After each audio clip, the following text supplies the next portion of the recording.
meu nome é Rilza Rodrigues Toledo, sou de Visconde do Rio Branco, sócio correspondente da Academia Caxambuense de Letras, e hoje quero agradecer a oportunidade e o convite feito pelos representantes da Academia Caxambuense de Letras, na pessoa de Leandro Campos, o presidente, e da vice-presidenta Maria do Carmo Rodrigues. Vamos fazer uma homenagem pelo centenário de Paulo Freire, o nosso educador brasileiro, participando da Feira Literária Virtual promovida pela Academia Caxambuense de Letras.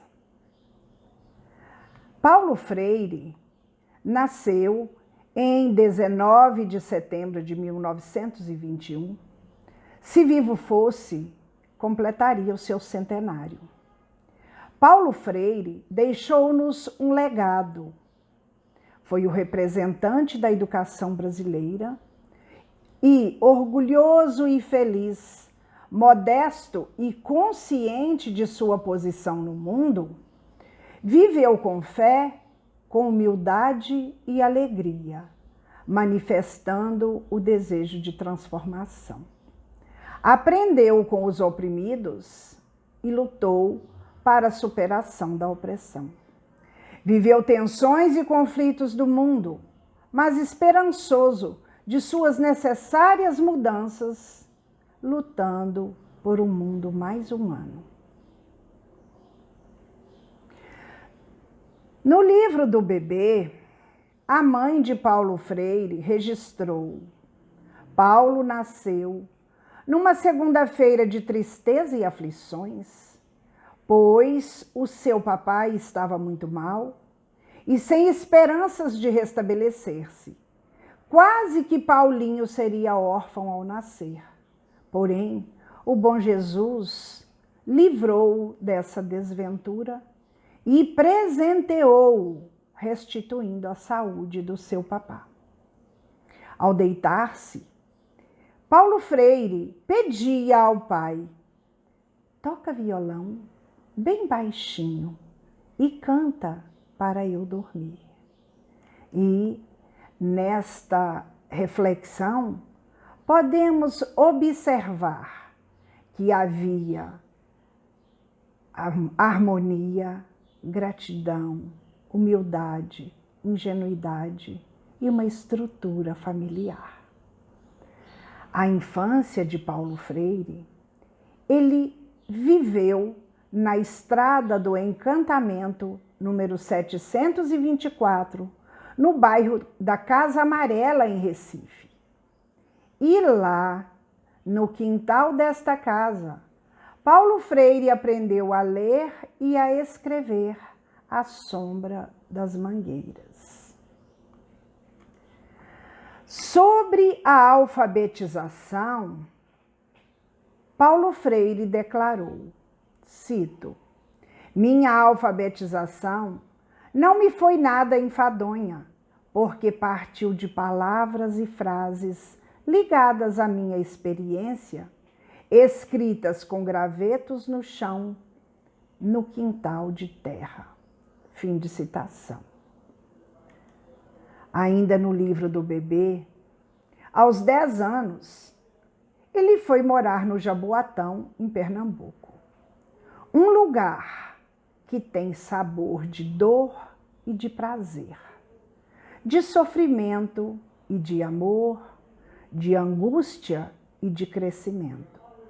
E, vivenciando esta antítese aos 13 anos, Paulo Freire perdeu o pai e ganhou amigos. Ele apaixonou-se pela vontade de aprender. Lendo o mundo, era hora de ler as palavras.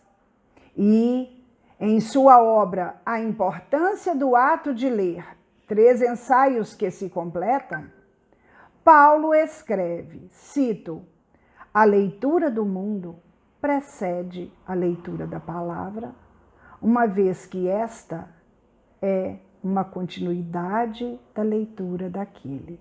Fim de citação. Então, lendo o mundo, era hora de ler a palavra. A sua primeira professora, Dona Eunice Vasconcelos, alfabetizou Paulo Freire. Com ela, ele aprendeu a fazer as sentenças no papel.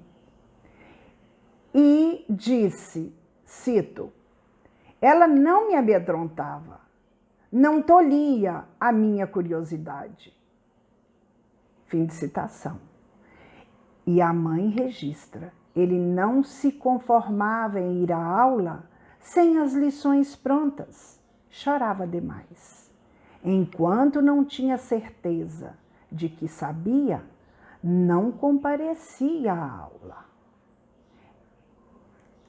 E assim, nós temos a expressão de seriedade do representante da educação brasileira. A sua escola primária foi um período mais duro da fome, aquela suficiente para atrapalhar o seu aprendizado. E ele registra, cito, quando terminei meu exame de admissão, era alto, grande, anguloso e feio.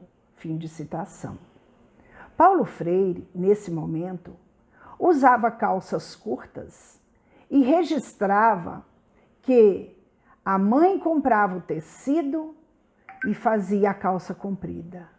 Mas na idade do estirão, ele crescia tanto que a calça ficava curta, chegava ao meio da canela, quase ao joelho. E assim mesmo ele ia para a escola. A sua vontade era aprender. Aos 16 anos fez o ginásio e, com a ajuda do diretor Aloysio Araújo, ele tornou-se professor. Aos 22 anos, ingressou na Faculdade de Direito em Recife.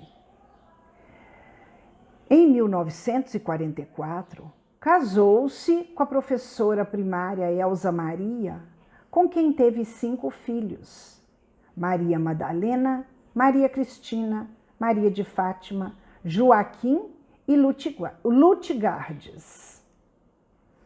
Como professor de português no Colégio Oswaldo Cruz, ele exerceu a sua profissão, a sua prática docente. E esse trabalho, mais o seu corpo franzino, 47 quilos, foram fatores relevantes que o pouparam de ir lutar nos campos da Itália durante a Segunda Guerra. A sua formação acadêmica, em 1959, Paulo Freire obteve o título de doutor em Filosofia e História da Educação. E em 1961, foi nomeado professor universitário em Recife. Durante o golpe militar de 1964, Paulo Freire, que se encontrava em Brasília, ativamente envolvido com os trabalhos do Programa Nacional de Alfabetização, não pôde assinar o pedido de exoneração coletiva. Ele foi acusado de subverter a ordem com os seus métodos, uma vez que Paulo Freire, com o método de alfabetização, partindo da realidade de seus alunos, ele conseguiu alfabetizar os funcionários de uma fábrica em Angicos no período de 45 dias. E, por isso, foi acusado e foi exilado por muitos anos. E a causa do exílio foi conhecido mundialmente por sua coragem de pôr em prática um autêntico trabalho de educação que identifica a alfabetização como um processo de conscientização, que capacita o oprimido tanto para os processos de leitura e escrita, quanto para a libertação. E tal feito, fê-lo o primeiro brasileiro a ser exilado. Em 1964, no exílio, ele correspondia com a sua professora, que faleceu em 1977. E ele deixa em registro, cito, hoje, a presença dela são saudades, são lembranças vivas. Me faz até lembrar daquela música antiga do Ataúfo Alves. Ai, que saudade da professorinha que me ensinou o beabá. No fim do exílio, em 1980, Paulo Freire retornou ao Brasil. Retomou suas atividades, lecionou na Universidade Estadual de Campinas, Unicamp, na Universidade Católica de São Paulo, a PUC de São Paulo. Em 1989, tornou-se secretário de Educação no município de São Paulo. Durante o seu mandato, fez um grande esforço na implementação de movimentos de alfabetização, de revisão curricular e empenhou-se na atualização salarial docente. Sobre as suas obras, em 1968, Paulo Freire escreveu A Pedagogia do Oprimido, a sua obra mais importante, que foi retomada e repensada em 1992 na obra Pedagogia da Esperança. Seu pensamento permanece atual, pois o problema da libertação dos oprimidos continua se apresentando como o maior desafio dos homens e das mulheres que constroem o seu tempo e o seu espaço histórico. Em Pedagogia da Esperança, em sua maturidade, ele revela que escreveu com raiva e com amor, sem os quais não há esperança. Cito, é essa esperança que nos move. Fim de citação. Educadores e educadoras devem trabalhar o ato de aprender, fundamentado na consciência da realidade vivida pelos educandos, e jamais reduzir-se ao simples conhecer de letras, palavras e frases vazias de significado e alheias ao mundo. Na obra Professora Cíntia Não, numa linguagem de educador político, trabalha na tentativa de esclarecer que reduzir a professora à condição de tia é uma inocente armadilha ideológica. Conscientização é ação. Cito, a pessoa conscientizada tem uma compreensão diferente da história e de seu papel nela. Recusa acomodar-se, mobilizar-se e se organiza para mudar o mundo.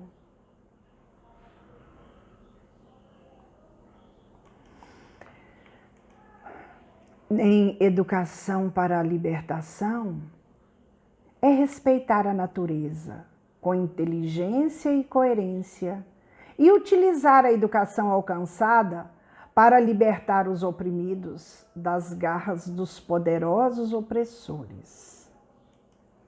Em Pedagogia da Autonomia, saberes necessários à prática docente, ele afirma, cito, ensinar não é transferir conhecimento, mas sim possibilitar efetivamente a sua produção ou a sua construção. Fim de citação. Paulo Freire afirmava a necessidade de respeitar o conhecimento, o que o seu destinatário traz para a escola, pois ele é um sujeito histórico e social. A obra Pedagogia da Autonomia, Saberes Necessários à Prática Docente, tem como objetivo fazer com que o leitor perceba e reflita sobre a formação docente em sua prática. E assim é uma prática transformadora, uma pedagogia fundada na ética, no respeito à dignidade e à própria autonomia do educando. Ainda na obra, ensinar exige rigorosidade metódica. O educador democrático deve reforçar a capacidade crítica e a curiosidade. E essa curiosidade do educando, transformando em sujeitos reais da construção e reconstrução daquele saber ensinado. A curiosidade ingênua, associada ao saber do senso comum, torna a curiosidade epistemológica, pois não haveria criatividade se não houvesse a curiosidade que nos leva e nos move a fazer algo. Ensinar exige ética e estética. A ética e a estética devem estar juntas, pois educar é substantivamente formar. E assim, ensinar exige risco, aceitação do novo e rejeição a qualquer forma de discriminação. Deve haver disponibilidade ao risco e à aceitação do novo, rejeitando, portanto, qualquer forma de discriminação, compreendendo a natureza humana. Ensinar não é transferir conhecimento. O professor deve ter em mente que ensinar é criar possibilidades para que o educando faça sua própria construção através da sua vivência, do testemunho, de pesquisa e interação, contando com o professor como orientador e mediador de sua aprendizagem. Ensinar exige que compreender que a educação é uma forma de intervenção no mundo, pois através da prática, a minha prática exige de mim uma definição que seja a favor da liberdade. E liberdade e esperança que cansa, mas não desiste, sendo coerente entre o que eu digo, o que eu escrevo e o que eu realizo. Em Pedagogia da Autonomia, a leitura reflexiva é essencial na vida dos profissionais da educação. Educar é construir, é libertar o ser humano de certas cadeias deterministas. É um ensinar a pensar certo. Toda a curiosidade de saber exige uma reflexão sobre a prática. Nos dizeres de Augusto Cury, bons professores usam a memória como um depósito de informações. E professores fascinantes usam a memória como suporte da arte de pensar. Bons professores são mestres temporários. Professores fascinantes são mestres inesquecíveis. Bons professores corrigem comportamentos. Professores fascinantes resolvem conflitos em sala de aula. Bons professores educam para uma profissão. E professores fascinantes educam para a vida. E esta teoria nós podemos aplicar ao educador Paulo Freire como um educador fascinante, que morre, porém suas ideias vivas permanecem. E para finalizar a homenagem a Paulo Freire, eu escrevi alguns versos.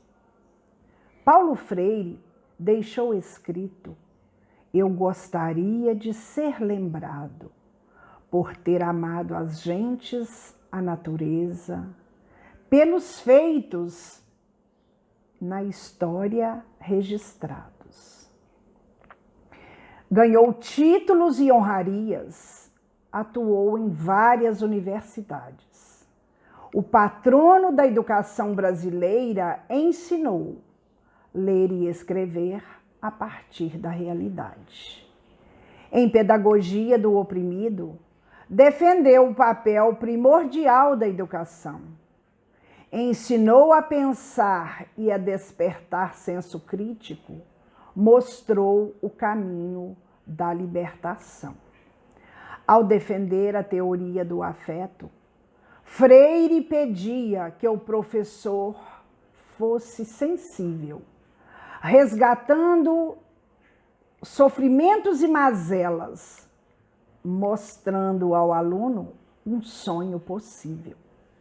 Em Pedagogia da Autonomia, escreveu 39 lições inteligentes, vislumbrando despertar o professor que possa formar gente mais gente.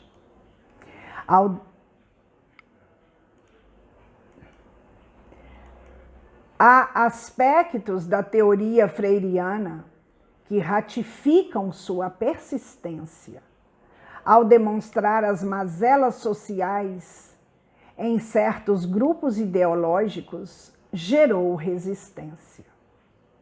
Dia 19 de setembro, o mundo registrou seu nascimento. Freire completaria 100 anos. Seus feitos e seu legado não cairão no esquecimento. E assim, deixo a minha homenagem ao centenário de Paulo Freire. Muito obrigada.